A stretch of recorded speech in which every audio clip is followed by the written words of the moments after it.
So, on this emotional scale, on one end it feels really good, on the other end it feels really not good.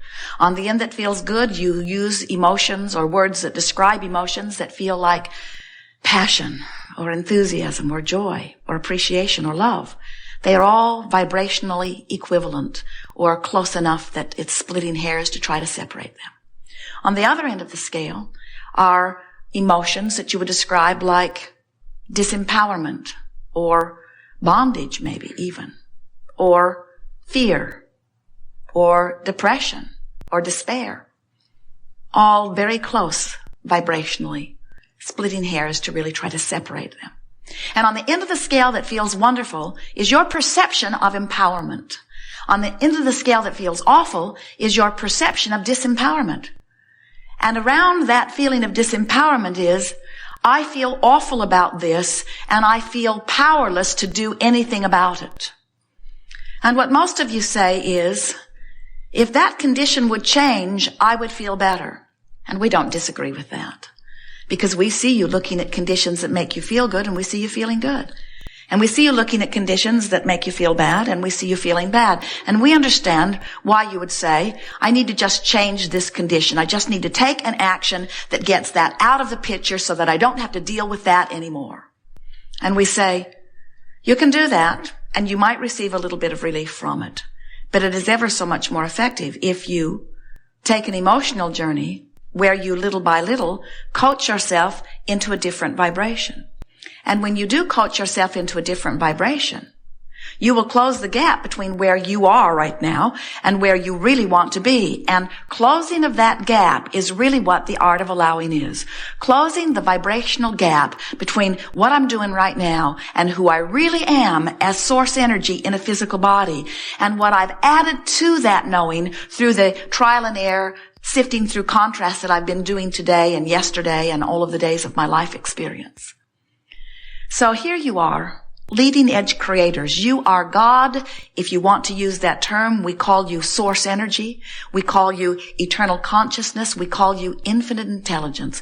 We call you the leading edge of thought. We call you source energy in physical bodies. And the only reason that you ever do not feel that you are source energy in a physical body is because you have fixated on something or other that has you vibrating at a different frequency than that which really is source. And so there is a vibrational separation between who you really are and who you are allowing yourself to be right now. That's why we call it the art of allowing. The art of allowing yourself to be as happy as you really are, to be as healthy as you really are, to be as abundant and prosperous in all things that you consider to be good as you really are. You get to choose. Free will abounds. You are so free, you can choose bondage. But the thing that we want you to understand is that your freedom is a perceptual thing, because freedom is. No one can vibrate for you. No one can perceive for you. No one can direct your thoughts. Oh, they can influence. They can behave wonderfully and help you to feel good, and they can behave horribly and help you to feel bad. But no one can get inside of you and offer your vibration. You are the only one who offers your perspective. And friends, you can guide it more effectively than you know.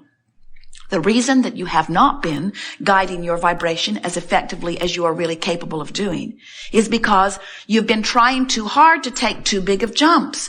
You're over here and you want to be over there, and when you try to jump, you can't. Your well-meaning Abraham teachers and students will say to you as they see you in your negative emotion, you know, you create your own reality. You need to cheer up.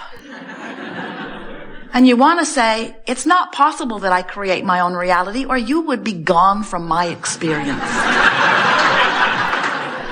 The grief you bring me, I am certain I have no power.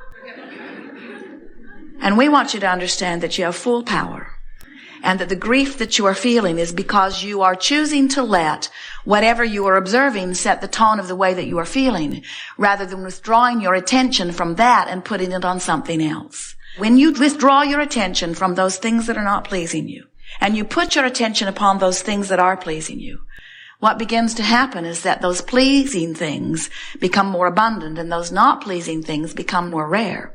until eventually those not pleasing things cannot be part of your experience because you have eliminated your attraction factor from your vibration. What you think and what you get always matches.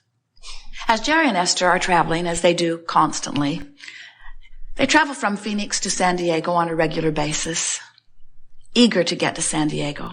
Cool and beautiful, wonderful restaurants. They always so look forward to being there. And as they're traveling the 400-mile distance westerly across the desert, they do not feel uncomfortable or worried that they will not reach their destination. They never come to the halfway point, which is approximately Yuma, Arizona, right out there in the middle of the desert.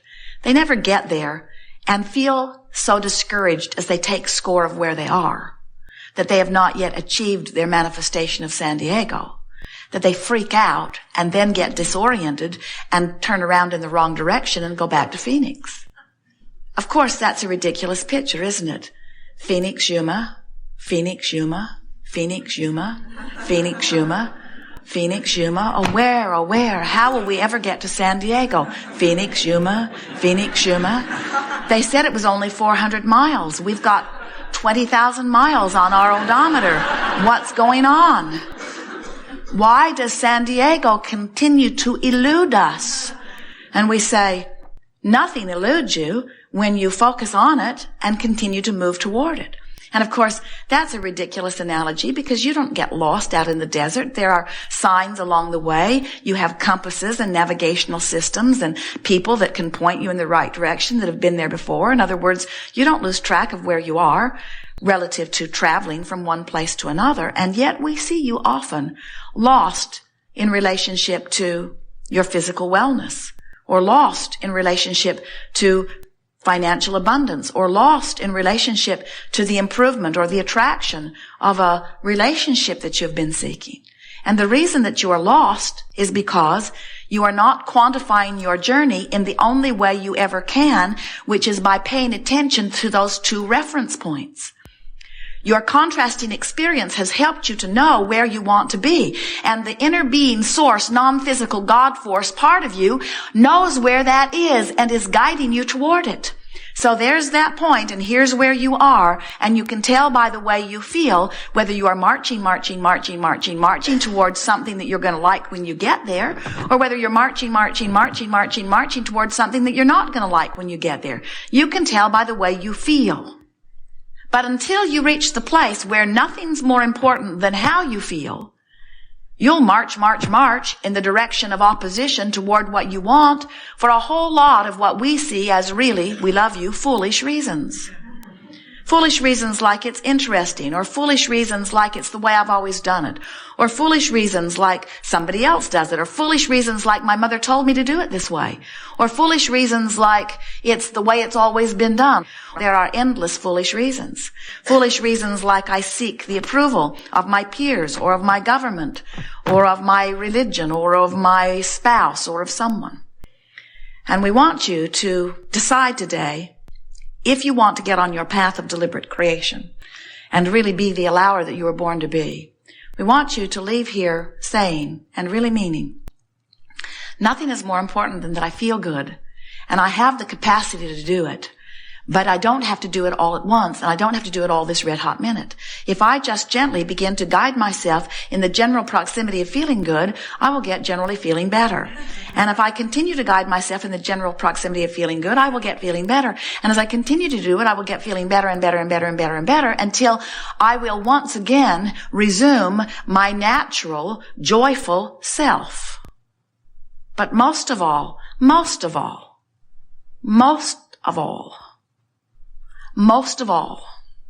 more than anything else, more than everything else, most of all, we want you to make peace with where you are.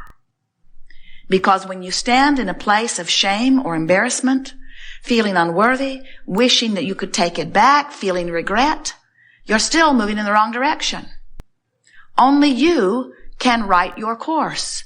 And the thing that we think that many of you do not understand is that when you are in despair, when you feel out of control, when you feel powerless in where you stand, and you find rage or revenge or anger, and you feel relief in that, you are moving in the right direction. And those people around you who don't want to see your anger, who don't want to see your rage or revenge, who tell you that it's misplaced or inappropriate, don't know about your vibrational points of relativity. They can't guide you. And of course, we want you to quickly move through the revenge stage before you actually take it.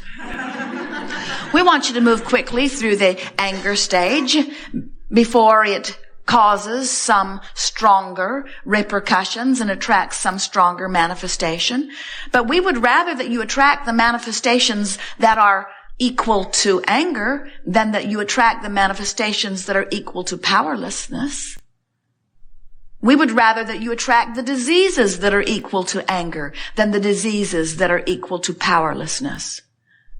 Do you acknowledge that there is relief from despair in anger? Then you know how to use your guidance. Do you acknowledge that there is relief in frustration from anger? Then you know how to use your guidance. Do you acknowledge that you feel better when you are appreciating than when you're criticizing? Then you understand your guidance. But what we think you don't understand or remember is that wherever you are is all right. And wherever you are, you have choices now. And you don't have to go back and figure out how you got to where you are in order to take the improved step. And we think it is the need that you have to justify how you got to this place that you don't want to be that is primarily responsible for you staying there longer than you need to stay. And the reason that you do that, dear hearts, is because at deep levels you know who you are. You know you are love, and you know you are supposed to feel good. And you know that you are blessed, and you know that you are worthy. And you know that you are an uplifter. You know that you are love. And when you stand in a place that is less than those things, you freak out on many, many levels. And then you spend a lot of time trying to justify why you're not where you want to be, because you know at these deep levels that you ought to be where you want to be. And we agree. You ought to be there. But when we say you ought to be there, we don't mean you ought to be there because you owe it to anybody else. We mean you ought to be there because that's what's natural to you.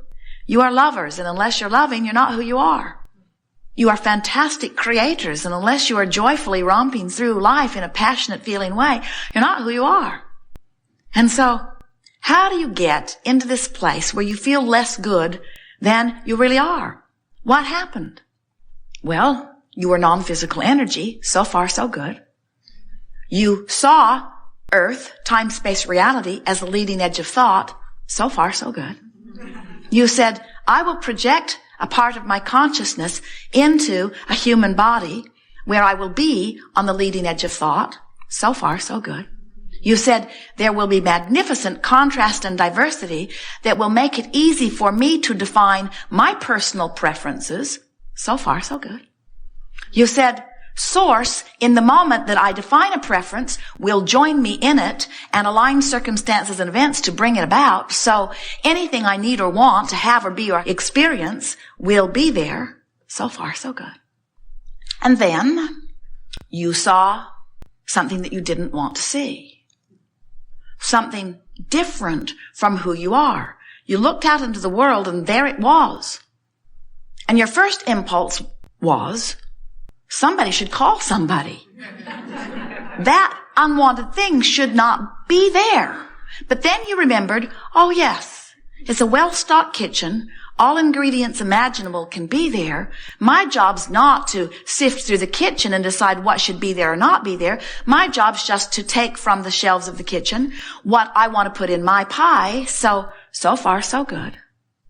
And then, as you move through life experiencing more and more contrast, you said, isn't this magnificent? Because the more contrast I see, the more variety I'm exposed to, the more choices I have, the more clear I become of what I want to do as a leading edge creator out here on this leading edge of thought. The more exposure to the more contrast, the more clear I become. Do you understand that worthy perspective?